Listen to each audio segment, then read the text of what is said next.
Hello. The culture that I chose to do my discussion about today was the deaf culture in the United States.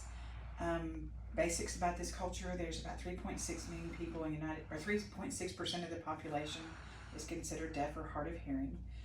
It's about 11 million people in the United States, but of those, about 500,000 to a million consider themselves part of the deaf culture, which would be people that use sign language as their main form of communication, or ASL,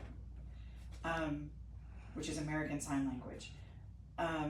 As it compares to American culture, the deaf community or deaf culture is actually a co-culture to the American culture.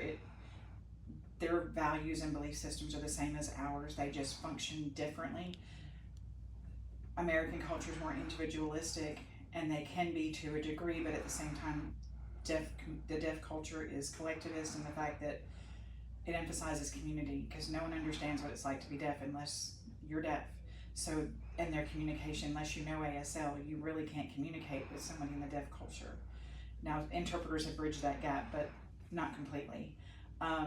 They kind of function with a high and low communication tolerance. High and low communication, in the fact that they are very blunt and to the point, and as low communication is, but in high communication, they do rely on a lot of verbal cues and visual cues when they're talking.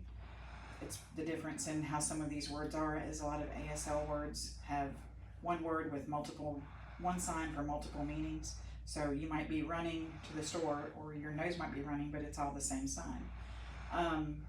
They're tolerant. They tend to be on the more tolerant side because they desire tolerance themselves, so they will show tolerance to others. Things that would cause culture shock in the deaf community from a hearing person: going into the home of somebody who's deaf and seeing lights switching off and on when the phone rings or when the doorbell rings. Their touch, they can't get your attention by speaking, so they have to touch. So they're going to tap or touch and get your attention in that manner. They don't generally shake hands once they get to know you. That's their communication. They want to hug. It was just really impressive how unique the culture is, and how well they function within ours as a co-culture.